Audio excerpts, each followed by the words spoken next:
Thank you guys for the warm welcome. I was told this is going to be super informal, so I love that. I love the idea of that. I'm going to talk for a little bit, but I really want you guys to know that I'm a wide open book. I've connected with a few of you already one-on-one, and you guys all seem to be really great people. So I would love to grab some emails and some social media after. So we can stay in contact if you guys ever need to reach out or like have like a direct line to me for whatever it is. But bouncing off of what Professor Smith said, she wants me to call her Samara, but I just can't. She's like, bouncing off of what she said, I attended Westbury. I did live on campus, so I came here 2010. I actually graduated 2014. All good, all good. So from 2010 to 2014, I attended here. I was on campus. I went to high school in Brooklyn, New York. I went to the secondary school for journalism, AKA John Jay, if anyone here is from Brooklyn. It's a high school in Park Slope. So I kind of always knew that I wanted to be in journalism. But I came here, I had the time of my life. I learned a lot of life skills being here on campus. But then, of course, obviously, I took advantage of the courses here as a media communications major. I should also add that my minor was in Spanish language. And the reason why I chose that minor is because culturally, my mom comes from the country of Panama. So I did grow up. And I still am a part of a family that Spanish is my second language. Spanish is the first language for a lot of my family members. So it was very important for me to get a minor that I could use in real life. But besides me using that minor in real life, I also said to myself, well, if you get a major in media and communications and you have a minor in Spanish, I could marry those two, and I could also apply to television networks like Telemundo or Univision, who are also the two leaders in Spanish television. So I was forward thinking in getting that minor where I could use it for my personal reasons and also for professional reasons. So there are so many thoughts like bouncing around in my head, so I'll talk for a little bit. So if there's anything that I missed, I want you to pull it out of me and I can serve it up to you. But I would say one of my secrets to success that I discovered and I didn't realize was a secret to success, I was chatting with Professor Smith this morning, is when I got here, my first semester, I basically took all of my elective courses. I'm not sure if that's what we call it here at college, but you know what I'm talking about, the general education courses. I signed up for a bunch of those because I kind of wanted to figure out what the vibe was here. Reminder, I lived on campus, so I wanted to know like who my friends were, you know, who were my cliques, my groups. But in my second semester, I switched it up a little bit and I started to sniff out the courses that I would need for my major, or for my major. So what I did in that second semester is I started to I took Professor Grossman's course. I took a course with Professor Joe Manfredi in the radio department. Who else did I took? I took a writing course with, I don't think she's here anymore, Gillespie? She's still here? Wow, okay, so I took a course with her. And the reason why I say this is part of my secret to success is the earlier I started to take those courses that I was gonna need for my major, the sooner I knew if I really wanted to do this, right? Because in high school's high school, you have to take those courses, but college is different. You're paying for it, and it's literally gonna set the trail for your future. Your real life is starting. So you wanna make sure that if you're paying for something, that it's really what you wanna do. So in me taking those courses, I learned early on, yes, I do wanna do media. Yes, I wanna do communications. I had a moment where I thought I wanted to do radio. So it was good that I took Professor Manfredi's course. I adore him. I enjoyed the course, but I realized it just wasn't for me. So I took that course with Grossman, And I was like, okay, this is more my speed. I'm into this. The writing course that I took with Professor Gillespie, I got to strengthen my writing skills. Reminder, I went to a high school for journalism, so I kind of had those skills, but I needed to sharpen them for if I really wanted to pursue media for a career. That was a course where I was getting a taste of like, ooh, is my writing as good as I think it is, or is it like, does it need some work? And I learned my writing needed some work.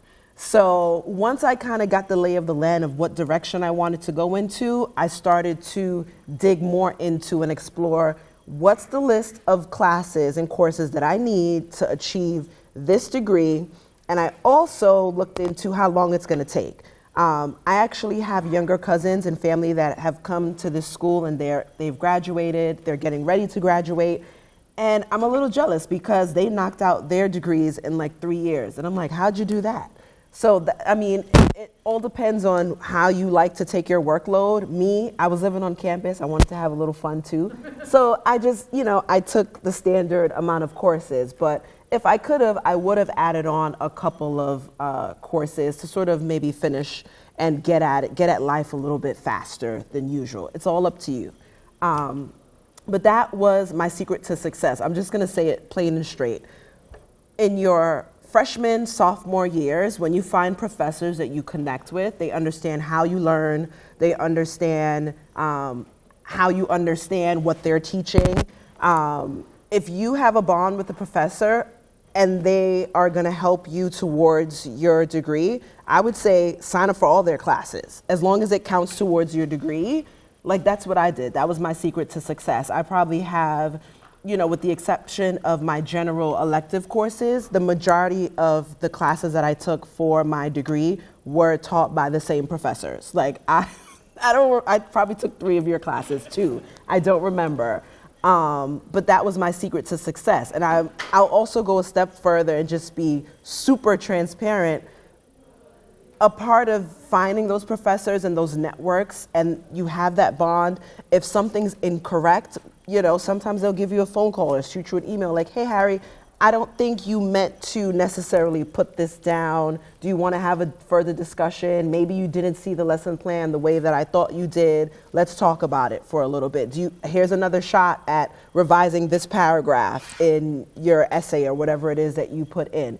That comes in handy, and I'm proud to say of the 8 semesters that I did here, 6 of those, was it 6? 6 of those I had a 4.0 GPA. So I'm not telling you that's the secret to my success just to talk. Like I'm telling you that's the secret to success. If you find a professor who rocks with you, I'm gonna get even more candid, talk to you guys how I know we all talk, who rocks with you, you should stick with them. As long as you're getting what you need from the course and you feel like you can really use what you're learning, just like stay on that path. Of course, you have to, branch out, and there are courses that your favorite professor is not always going to teach, but it's okay. I would even say a professor I was very close with, who I heard he's still here, Professor Aubrey Bonet, I would check in with him and say, hey, I have this on my list of outstanding courses that I need to take. Anyone that you recommend whose class you suggest that I go to, that you sign up for? And he's like, yeah, you have to sign up for them. Like they're great with this. Like you have to go to that. So once again, it's not just about finding your professor and sticking with them. Talk to your professor like, hey, I still have these classes that I need to take. I see that there are 2 people teaching them. Give me your best unbiased opinion on whose class you think I should sign up for next. Also, another thing with that, sometimes you're not required to take your courses in a certain order. Sometimes you can sort of, mess around. Some courses you do have to take in order, but ask for advice on that too. Like I would say from now to stop looking at your professors as just a professor. They're people too. We're all adults here.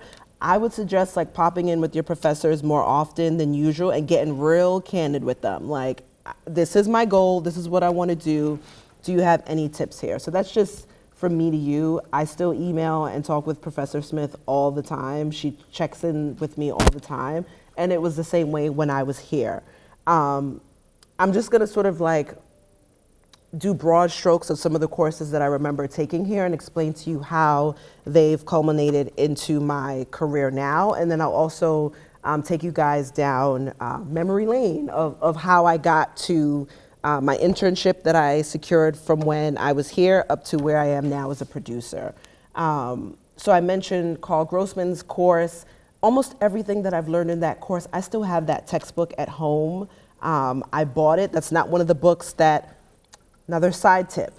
When you have certain courses, if you know for sure that this is what you want to do in real world, if there's a textbook, if you can afford to buy it, buy it. I would suggest not renting certain textbooks because there are certain things that are in textbooks that I still have at home that I laugh to myself as a producer now. I'm like, oh, that was in that book that Grossman made me get from the bookstore. So like, believe it or not, like some things are like popping up again. But I took Grossman's course. I took Gillette's, am I saying her name correctly? Gillette's course. My writing skills got sharper in some of those courses.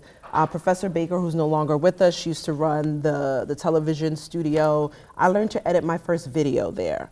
And now in real world, as a producer, I was just with the host of my show, Drew Barrymore.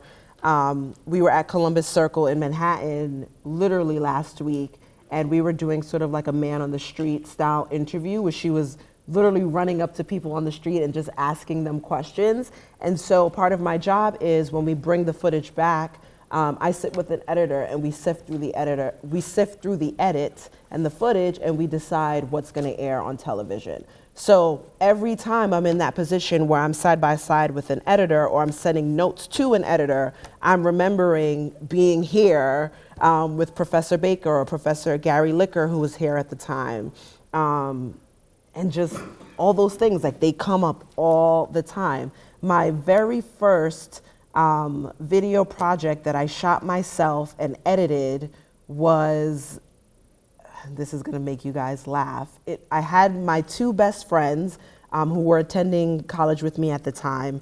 We did a remake to one of Nicki Minaj's music videos. So I literally set up two of my best friends. We were at home. I signed out some camera equipment from on campus here. I brought it home.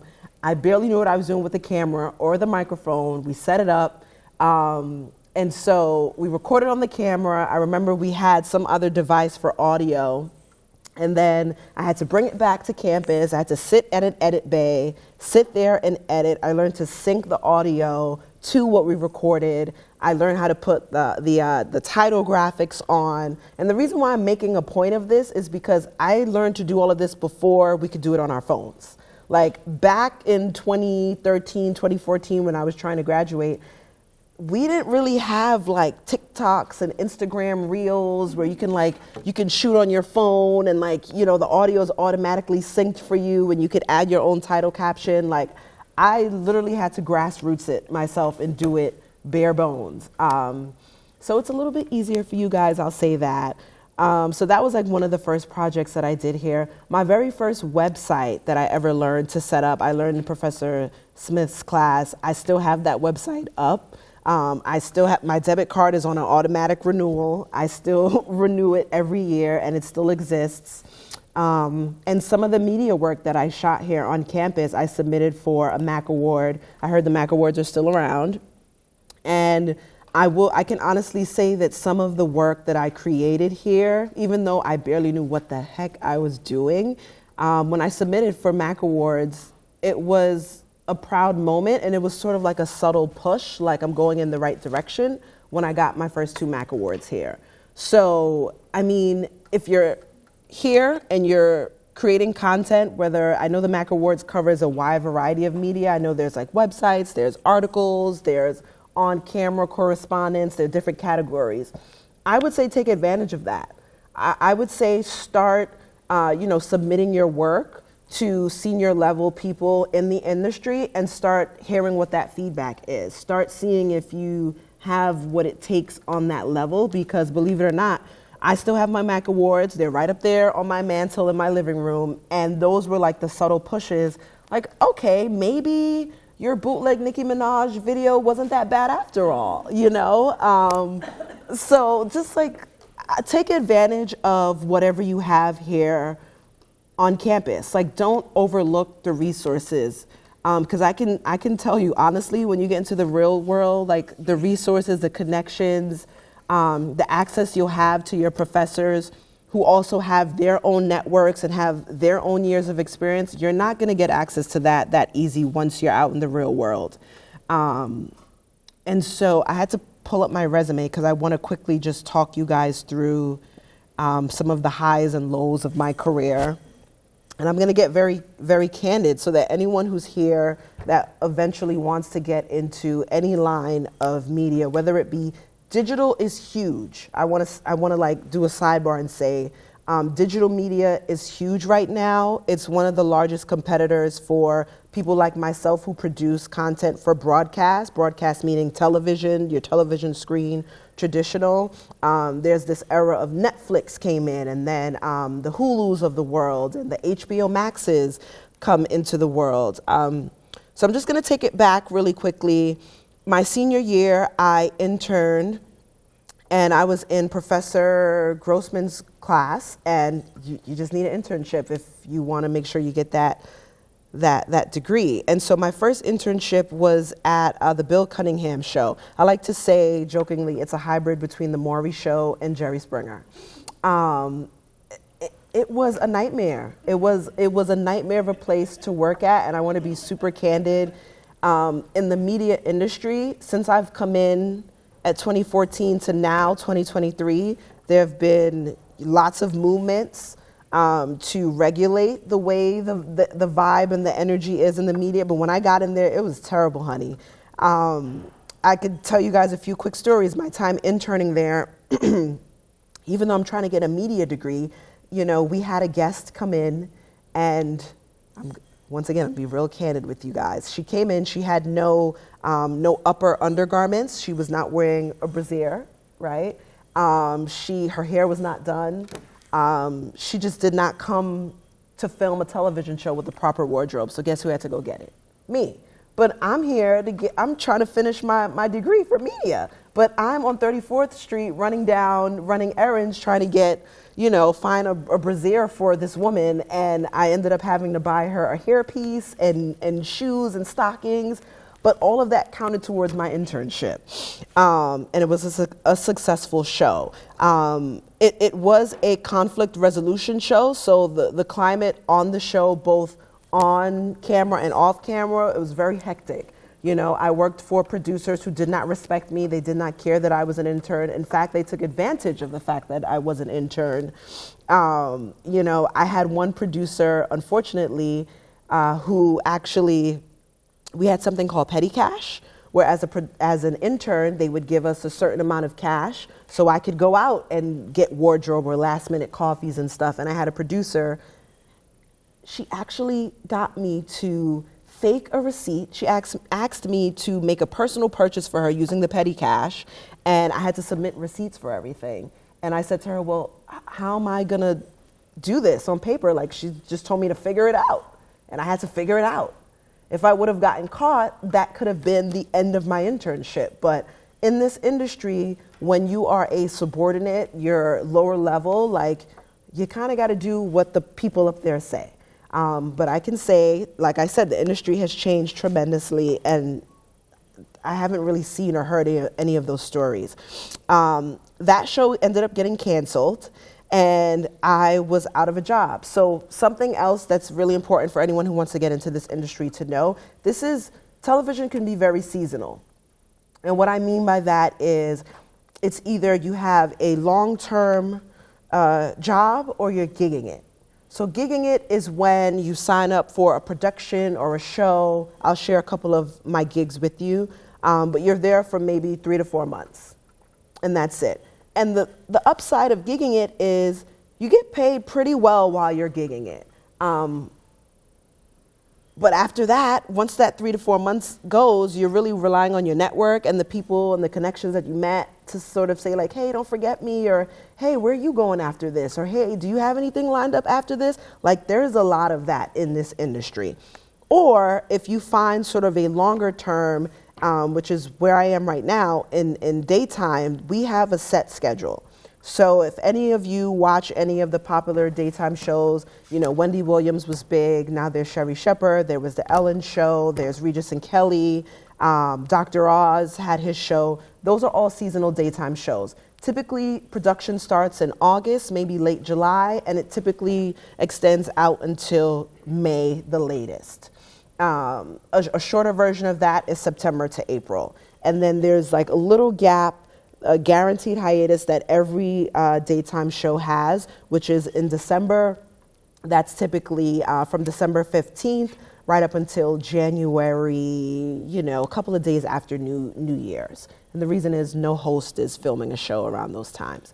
But with that being said, that gap between May and August can be terrifying for a lot of producers, and it can be terrifying for production assistants or lower level people on staff. There are unions, I can say that. For anyone who wants to get into the industry that's more like a technical, who's operating a camera or doing audio, there are unions that protect you.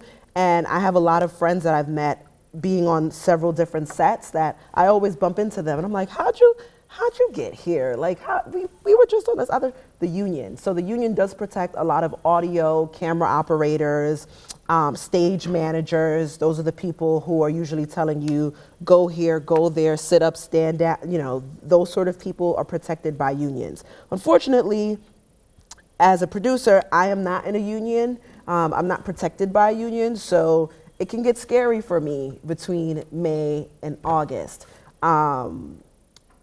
There are union opportunities for some producers. There are casting unions that are available once you've cast a certain amount of shows or your work has aired for a certain amount of hours on television. You are eligible to sign up for a union. There are, of course, other like requisites that you have to, you know, meet. But there are unions, but they're not as available to producers and editorial and content creators as they are for the tech side of things. So I can put that out there depending on what area you want to go into. So after my internship at Bill Cunningham's show, I was hired. Like I said, the show was canceled. And then I was in that weird space of, where am I going to work next? Like, that was fun, but where am I going to next? I met some amazing people at my first job, and they were able to pass my resume on. And for 2 different productions, I was a production assistant on Love and Hip Hop. I know we all know that show and have all heard of that crazy show, Love and Hip Hop. So I was able to get my resume passed on for there. Before I go further, I just want to lay out what the steps are, what the hierarchy is as a producer. So as you guys know, I start off as an intern. Most people start off as an intern. If you don't start off as an intern, you'll probably start off as some sort of a production assistant. So production assistant, there are 2 different ways that you can start off. You can start off on the story side, which is assisting producers. So some of the things that I did as a production assistant was my producer, if she has a phone call with someone who's going to be on the show, those calls are always recorded. So that's just like a little insider for you guys. Anybody who's on a television show, they probably have some sort of recorded interview or casting tape somewhere. My job as a production assistant is to go back and watch those tapes, take notes, take time codes on anything that was important, that was said, that should be brought up on the show when we're taping. Production assistants often help with travel. They help with wardrobe. What else did I do? Of course, there's the occasional coffee grab, that sort of stuff. Releases. I signed a release in order for me to sit in front of this camera. I signed a release. That's usually a production assistant's job. Yep. I signed a release. Sometimes running background checks is a part of a production assistant's job. And this is just like a insider thing. Technically, you're not supposed to run a background check on someone without them knowing. But in television, in order for us to put a lot of people on camera alongside an A-list host or A-list talent, you do have to run a check. You just got to do a social media scroll. You got to do, if they have any websites, any relevant sort of information that's out there, you kind of got to suss it out before you say that they're eligible to sit next to a major name host, or you can get your butt in trouble. So those are some of the things I did as a production assistant. After that, the next bump up is an associate producer. So an associate producer isn't fully a producer. Those jobs or the skills that are required for that is a lot of interviewing, a lot of writing.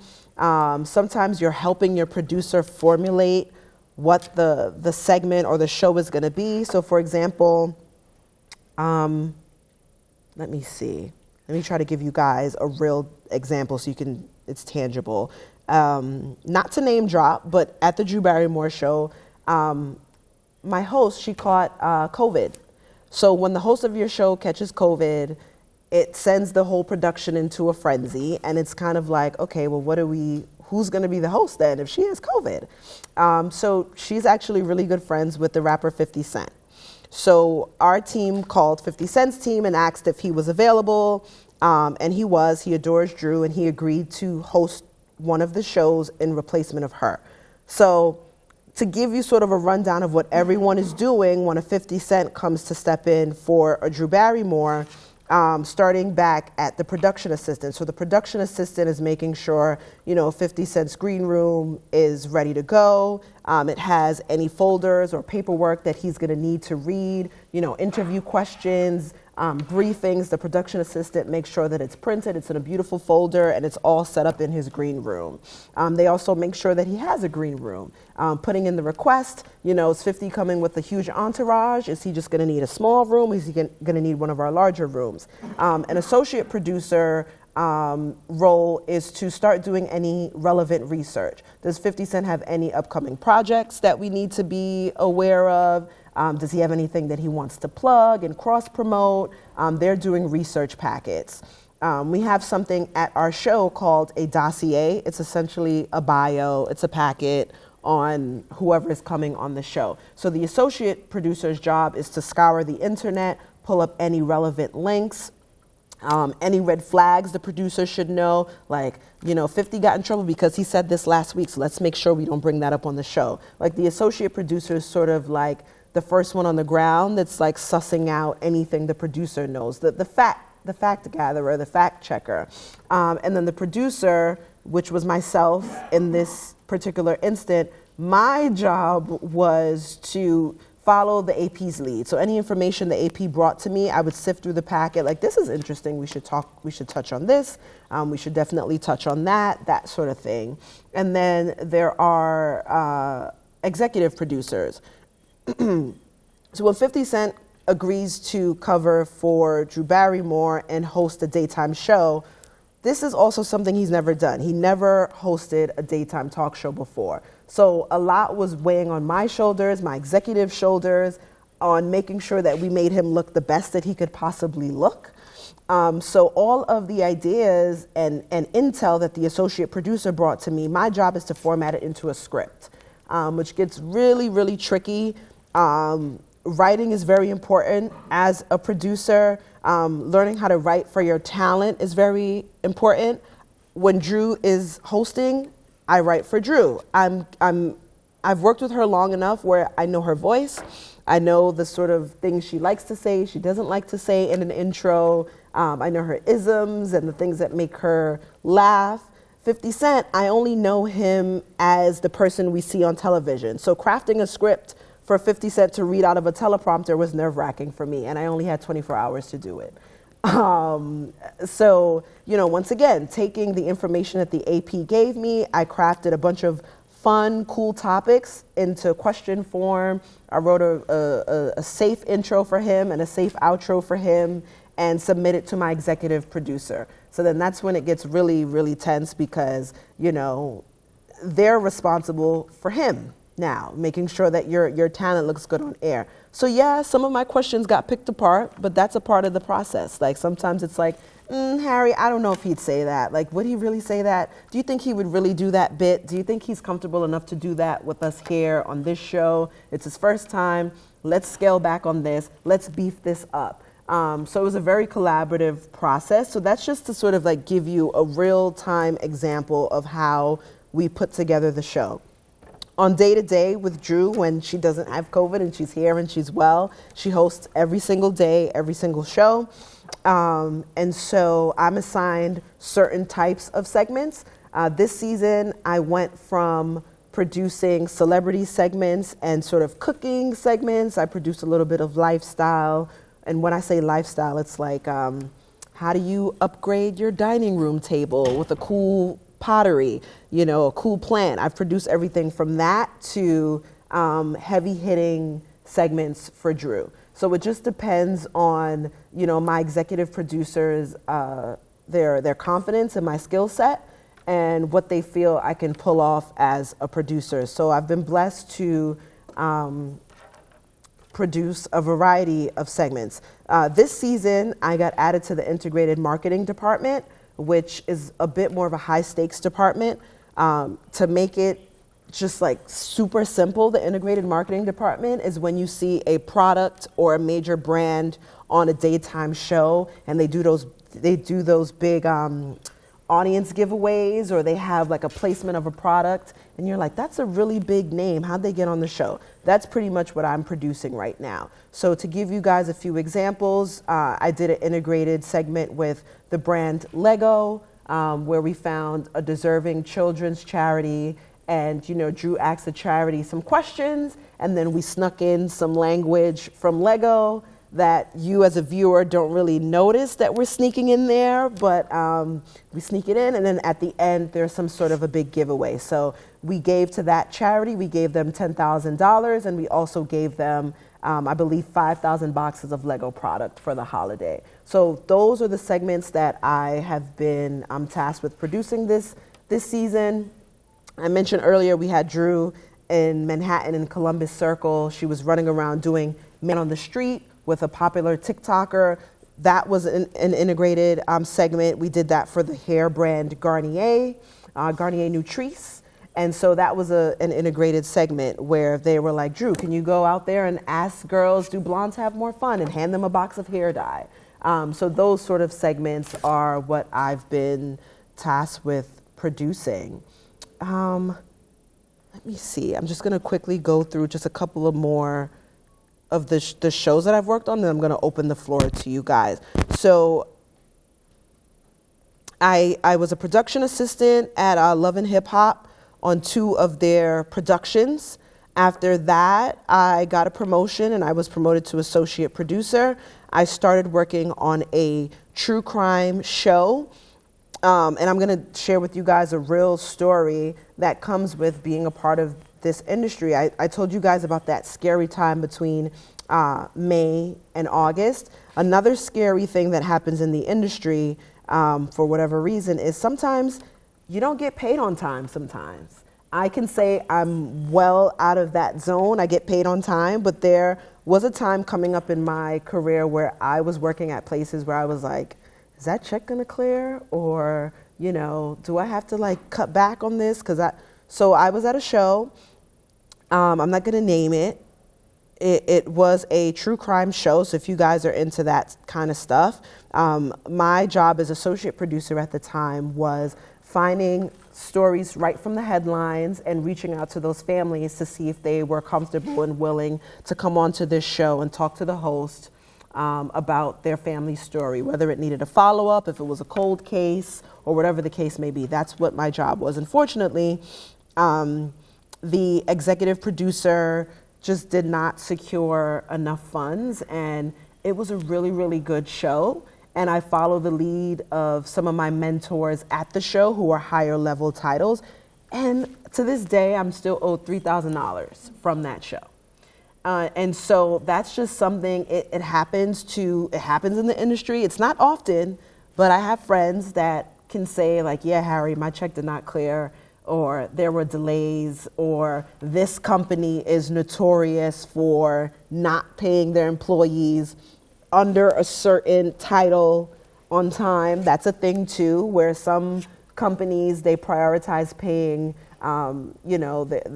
the higher level, and then like lower level, it's like, oh, I'm sorry, I'll get you it's coming, 2 weeks, or give us 2 more weeks, or there was a problem with payroll. Sometimes you'll hear that story depending on what level you are in the tier. So it happened to me, and I met some amazing people there, and I was able to pass my resume on, and then I ended up working at Ink Master. So you'll see there is no trend, there is no rhyme or reason to my resume. Like, I'm down to work wherever. Like, as long as it's television and it's producing and I get to work with people, I'm gonna go there. So, you know, Bill Cunningham to Love and Hip Hop to a true crime show. Then I ended up at Ink Master. For those of you who don't know, it's a tattoo competition series. I was there for a couple of seasons, and then after that, I passed my resume along to a friend, and I ended up at NBC at a talk show. Harry Connick Jr., he was a host on American Idol. For those of you who don't know him very well, he had a talk show at NBC for 2 seasons, and I was there as an associate producer. Once again, I was supporting my producers and my supervisors with coming up with cool content and creative for the show. When that show was canceled, I moved on and I started bouncing around in casting. How did I get into casting? And to also like make it very clear for anyone who's still trying to figure out what you want to do in media, casting and producing, they have similarities, but they're not exactly the same. Casting is mostly solely finding talent. Casting is mostly finding and interviewing people who you think are going to be fun or cool or make an impression or the next big thing on a show.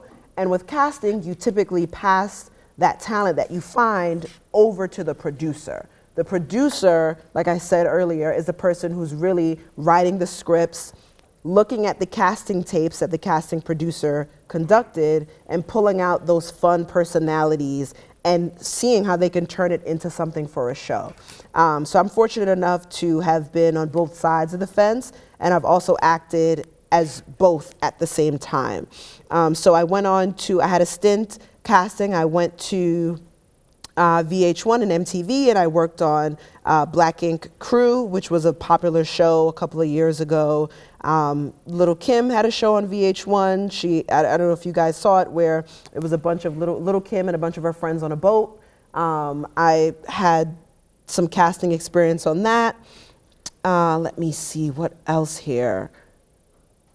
I worked getting into my stint when I said earlier, digital is becoming a big thing and not everything being broadcast. I had some time working on a Netflix show. It was called Dating Around, and that was different. That wasn't necessarily casting and it wasn't necessarily producing. For this particular show, I was what you call a field producer. So a field producer is someone who you're in the field. You're out there. You're not necessarily at a desk writing a script. You're producing on the fly. So for this particular show, Dating Around, the concept was we took 5 New Yorkers and we each put them on blind dates with 5 people. And so I didn't really have much to write there. Like, it was really producing in the moment. It was taking the 5 people that were going on the blind dates and saying to them, what do you want to talk about? Or what do you hope to get on camera? So it was a lot of like producing in the moment, a lot of like talking, a lot of connecting, like real talk with the people before they went on camera, to make sure that whatever happened when they were on camera was all aligned. So I was really like going back and forth between the two main characters on that. So, you know, Netflix is a big thing. I kept trekking along in casting, and I ended up working at a production company called ITV America. They produce series like Queer Eye. They produce a lot of fun stuff. I believe they produce, oh my gosh, what's the CBS show, Love Island? They produce all of those shows.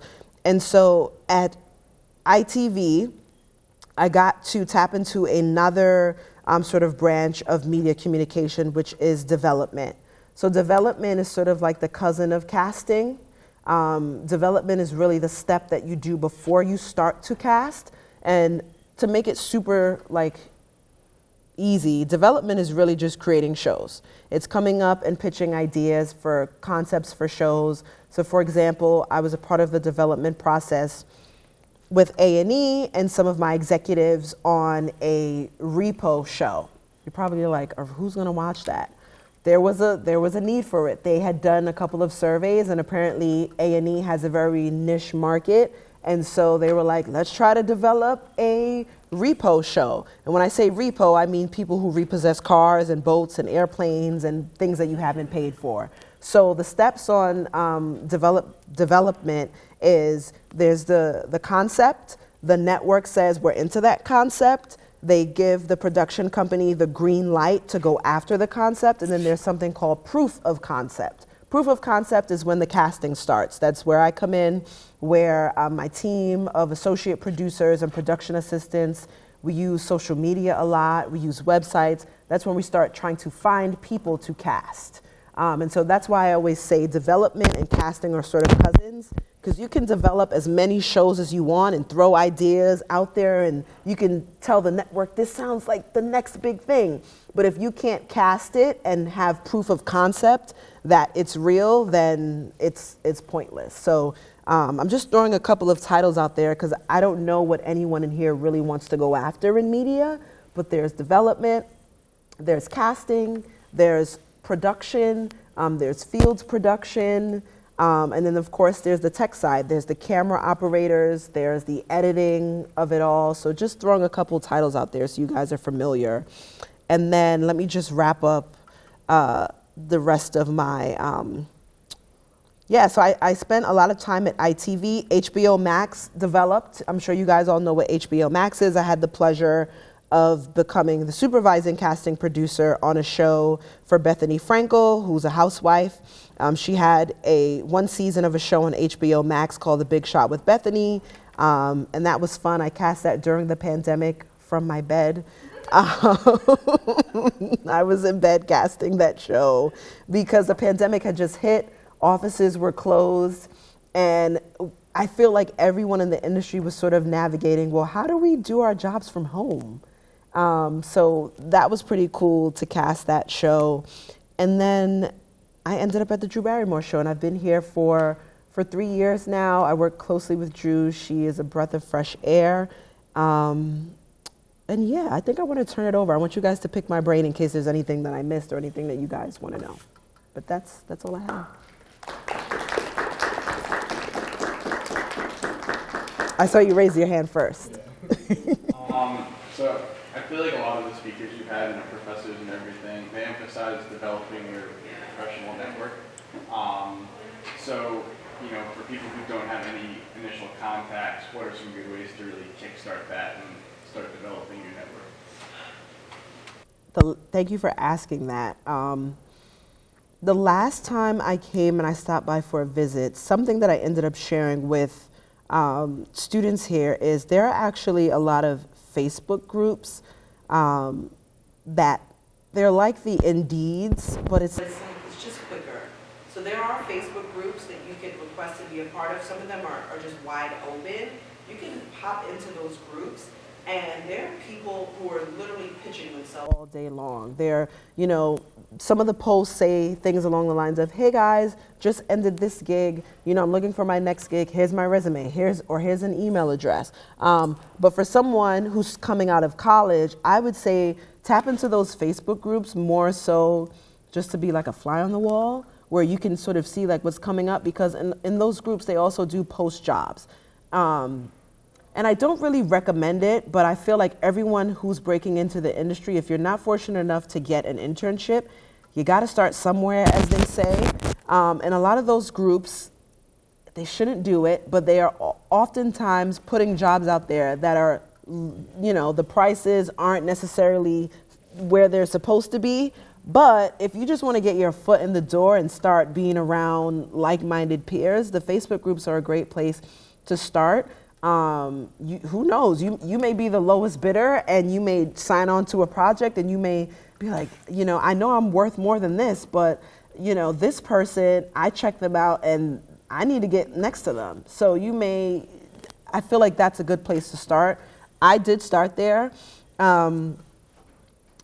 When I interned at the Bill Cunningham show and I got hired as a production assistant, there was an on-air talent. She was a regular. She was looking to pitch her own show to VH1 and MTV, and she told me straight up, Haryana, I don't have the money to get a fancy camera crew to follow me around. I don't have the resources, and I was a production assistant at the time, but I had my skills from the television studio here. I knew my way around a camera. I knew my way around a microphone, and so I said, I'll follow you around with the camera, and for free of charge, I followed her around. She is a pretty popular person. I'm not going to name her by name at all because I was working for free. And I think I followed her around for at least 3 weeks. We had tons of footage. I had edit experience. I learned how to edit here. And I cut together a pretty decent reel that I still actually show some of my peers today. And they're like, you did that? And I'm like, yeah, I did that. And she was able to walk it into network executives for VH1 and MTV. And for the record, she did have a show.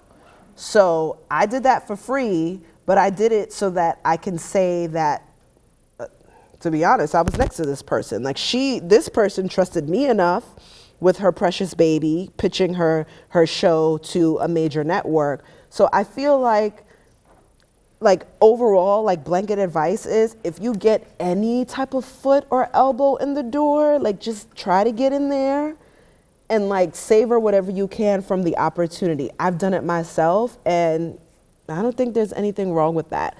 But like you said, your original question, if you don't have a real network, social media is your friend. Sometimes I pop in there. I've been blessed enough to have a regular sort of job for the last 5 years, but I have friends who I'm like, you should check out this Facebook group. And I'm happy to, I know there's like a sign-in sheet. If your emails are on there, I'm happy to just... Sign in if you didn't already, I'll just send it around. Yeah, make sure your emails are on there because I'm happy to sort of just do my own sort of scan through again and like just put so it's accessible. If there's anything I forgot or didn't get to mention, I'm happy to like just BCC all of you guys and send that over to you. But I would definitely say like starting there. I know internships, they get tricky. Nowadays, internships were tricky for me back then. You know, just even getting hired. I know they hired us in bulk because it was free back then. But now there's like major networks, they have page programs, which are like paid in-house internships, and that's sort of like pushed the traditional interning to the side. So I am like kind of in my executive in charge's air on like legally how can we get interns here. So I listen, I hope they hear me and I hope I'm able to like come back to you guys with something.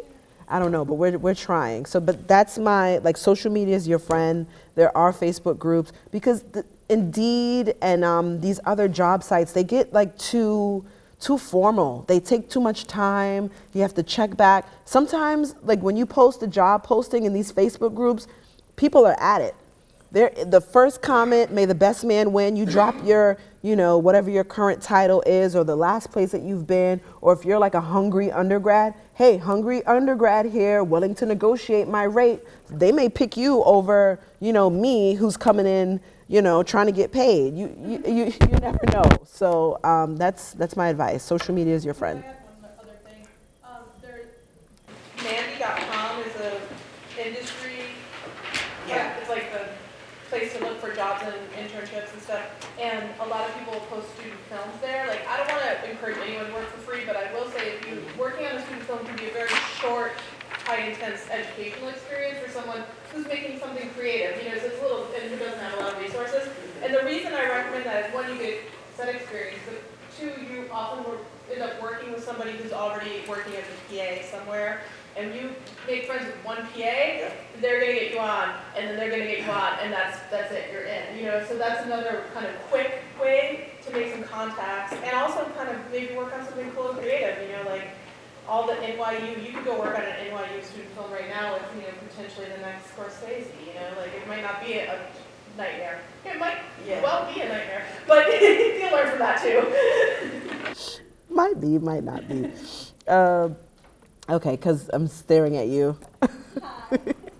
All right, so for kind of similar to that question in terms of, you know, but what happens when it doesn't work out? What happens when you're in that in-between period, things are scary, I'm not making money, I can't pay my rent kind of thing? What do people do in the industry to protect themselves? Because I'm a huge fan of unions, but I know that it's not always possible to be a part of one, and I know that there are limitations to it. I know that there's union busting tactics that I'm not sure if that's really prevalent in the industry. So what happens when it doesn't work out? It's, to be honest, it can be very sad. I do have peers going back as far as the intern level up until right now, where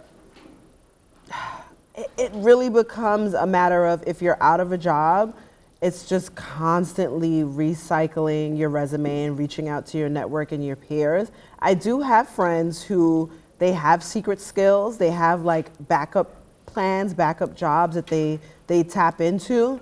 I can say, I know unemployment is like a thing, where people sort of like look down at unemployment, but I can say in media industry, unemployment is like a blessing to us. Can I ask, is it possible to qualify for unemployment even though it's a gig job? Yeah, you go on and off all year.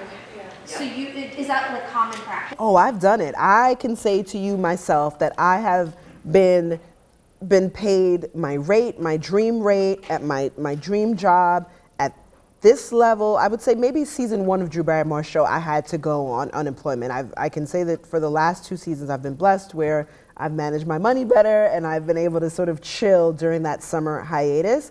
But I can take you back with me to associate producer days, production assistant days, or my gigging it days where, you're literally riding from a 3 to 4 months and then you're 2 months and you're out.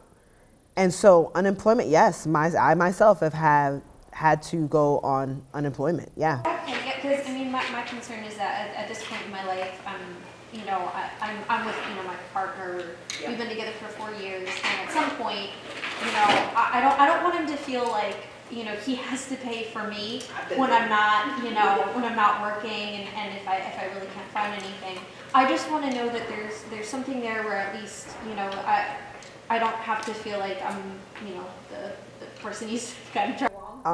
I know, like you want to feel like you can carry your own weight. Yeah, I would say like industry-wide, unemployment is something that we all make sure, like when we sign up for a job, like after this is done, I'm eligible for unemployment, right? Yeah, you are.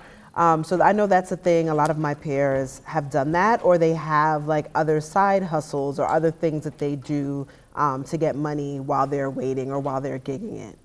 Okay, and is it really easy once you have your foot in the door to jump from job to job, or is it not? How common is that?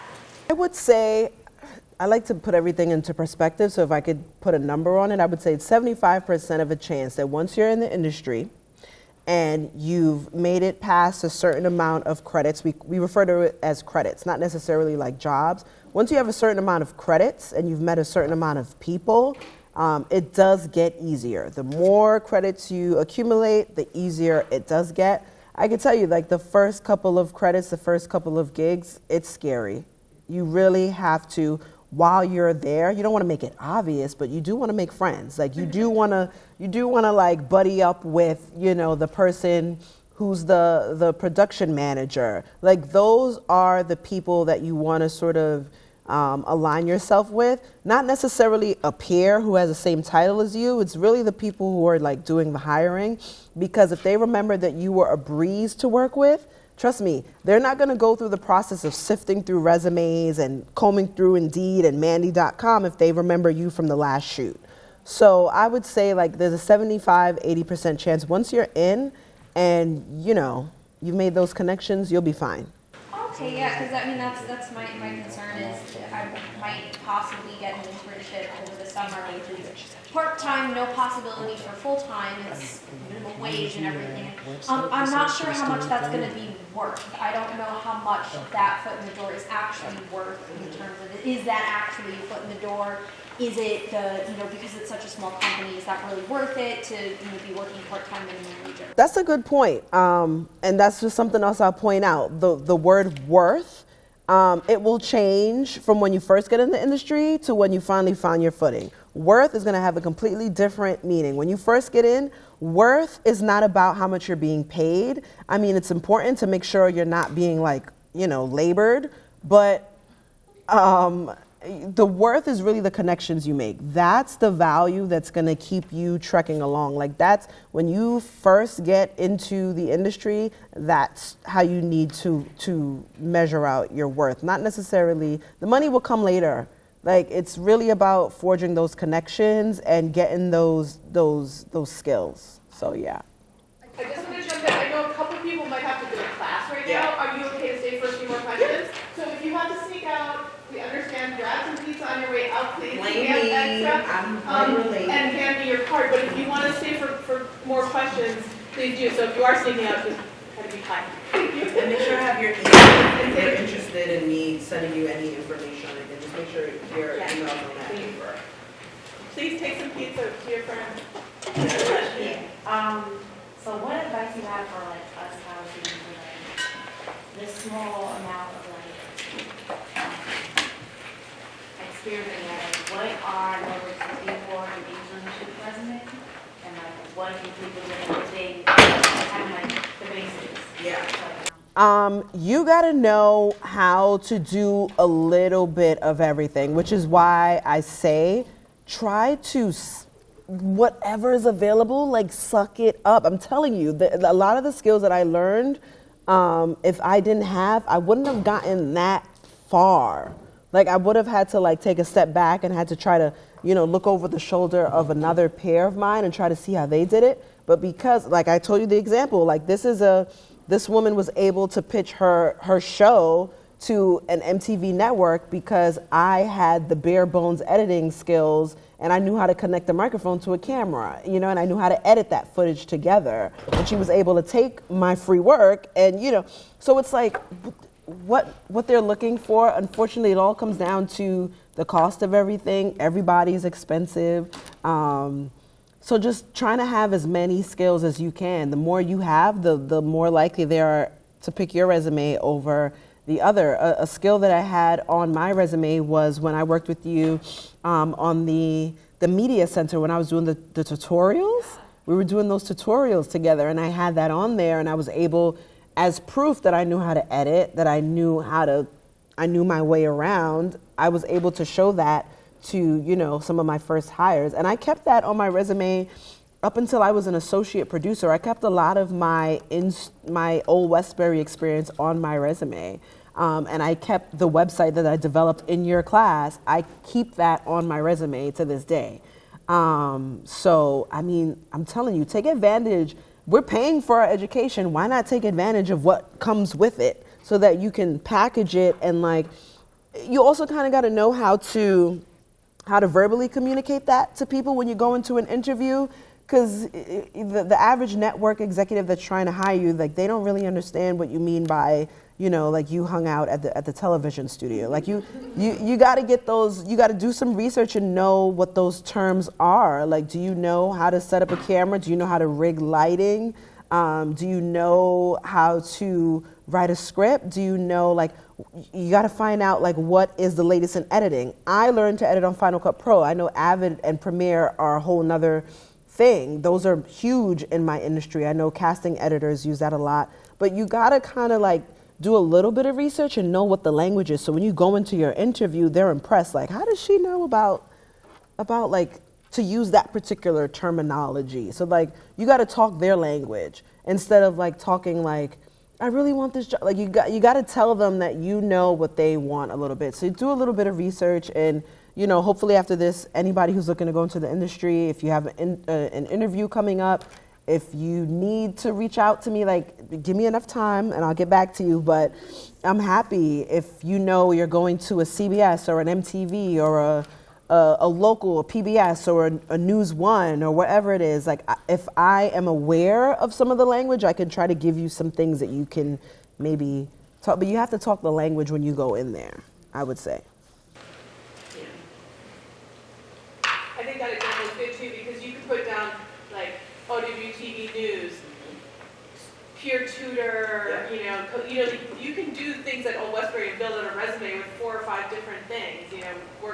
Student journalist, the Catalyst, OWTD, right? So that's like just stuff you did on extracurricular stuff. Yeah, and it's also about how you word it on your resume too. Like you got to get crafty with that language too. Like don't use like the typical, like my resume, it does not look like your average like, you know, resume. Right now, because of like all the list of credits in media, once you start to build up your credits and your experience, you don't really need to give like the whole, you know, I worked at CBS and here's 5 bullets of what I did there. I worked at MTV. Like, that's not how my resume looks. It's literally just credits. It's just, I was here, the season I was there or the time frame I was there. And then maybe at the top, I believe I have like 5 bullets at the top of my resume. Yeah, it's like really bare bones. I have that I pitch and develop original segments. I book real people. I conduct thorough fact-checking, research, and pre-interviews. I write segment scripts, pitch decks, voiceovers, one-sheets, and I cut down and edit interviews or casting tapes, like just like the bare bones. So like they can see like, oh, we'll get a bang for our buck with this girl, you know, because that's really what it all comes down to. Now, where I am, I have had the privilege of sitting with my executives and sort of looking over a couple of resumes, and I kind of know what they want. They want someone who can kind of do a little bit of everything. So, like, the more skills that you accumulate while you're here, like, take advantage of it, seriously, because it'll make you stand out compared to the person who only does, like, you know, you're trying to get into the industry, and maybe you only do writing, or maybe you only edit. Even though you may only want to do writing or editing, still have like that other stuff in your back pocket. Like I produce majority of the time, but I'm not going out. I don't operate a camera every day. But I know if I need to, I can. So like focus on what you want to do, but also make sure you have like a couple of like tricks in your back pocket in case you need to like, you know, knock out the competition. Yeah. Maybe we can take 1 or 2 more questions. Yes, right here. When you interview like in different places, do you notice that a lot of them like ask you like some of the same things? So like how do you like prepare yourself for that? Yes, a lot of them do ask me the same things. Of course, they have my resume ahead of time. And this goes back to the question, one of the questions that came up earlier. The good thing about the industry is once you've worked on a couple of productions, the industry is also very small. Media communications can be very, very small, especially if you're working within the New York area. So half the time when I give my resume, they're calling me in because they may have already called my old boss because they go way back from when they were interns and they just want to make sure that I'm credible before they call me into the interview. So sometimes it could go both ways. Sometimes I go in for an interview, I've never heard of this person, they've never heard of me, we have no prior connections, and we start from square one. So it's really like they ask me, what can you do? What do you do? There's a term that's become pretty popular, it's called a predator, which is a blend between producer and editor. I get asked that sometimes, like, are you a predator? Can you produce your talent, get them to say what you need, and can you also sit down in an edit bay and cut that together yourself? So that I've been asked that, and I've been happy to say yes. You know, so things like that come up. So it can go both ways. Either they're getting to know me from scratch, and they sort of just want to comb through. They have like a list of things that they want to know that I can do or can't do. Sometimes they'll ask you straight up, what is the thing that you do best? What can you do with your eyes closed? I can produce anyone with my eyes closed. That's my sort of claim to fame. At every talk show I've worked at, I produced the human interest segment. So those are the segments where you bring people on, you surprise them, you give them a big check or you give them a big gift at the end and they cry. That's my claim to fame, essentially. So like every person in the industry has their thing that they're known for. You just have to know like what your thing is before you go in for your interview, and you have to really like sell it to them, like have examples, whether a website or have a story to tell or an experience, like paint the picture for them when you go into your interview. Does anyone else, sorry, just in case someone else has a pressing question. All right, last one, Renee. Have you ever put down on your resume, right, I know how to do this, and then you go into the interview and they say, can you do this? And you say, yes, I can. And then you go to the job and they say, all right, do it, and actually you don't know. Have I? I mean, I literally, as I'm talking to you guys, the entire time I've had my resume on the screen. Don't think I'm rude. I was just looking at my resume the entire time.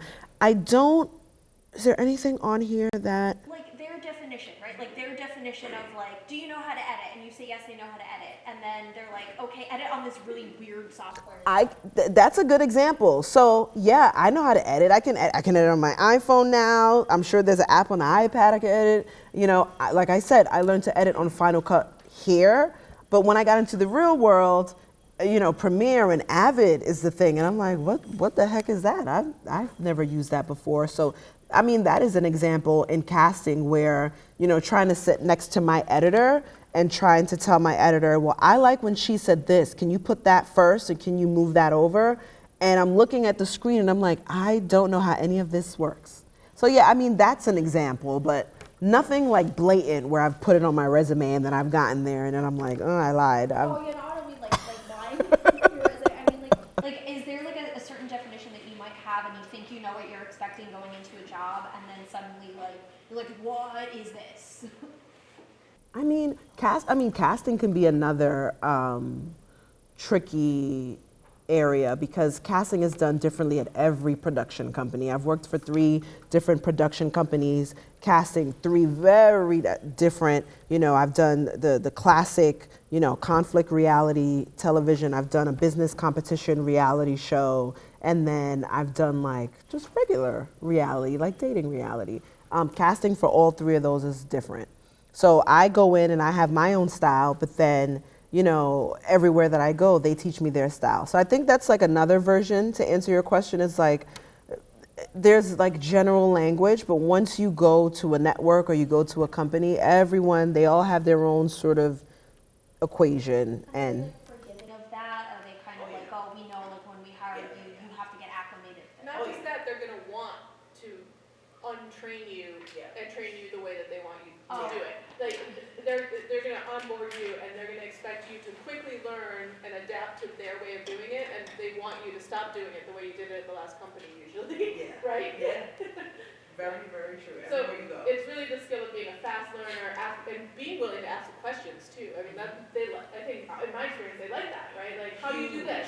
You know, what about this? What about this? That's a good part of that orientation. Yeah, that's exactly how I am. I don't do anything. I don't turn anything in. I don't start any project until, and I don't care. I'm not afraid to say it. I am the question asker. I usually ask a million questions, and I usually ask it to the person who's going to make the final decision or sign off on the project. I am a very, I don't like micromanagement, and I've had micromanagement done to me all the time, but I don't like it. So what I try to do to get ahead of it is I ask a lot of questions, like, do you like this? Do you like that? You know, do you want me to find this type of person? Do you want me to find that type of person? I'm very like, give me all of the particulars, and I like to like go after it. So I ask a lot of questions. Yeah.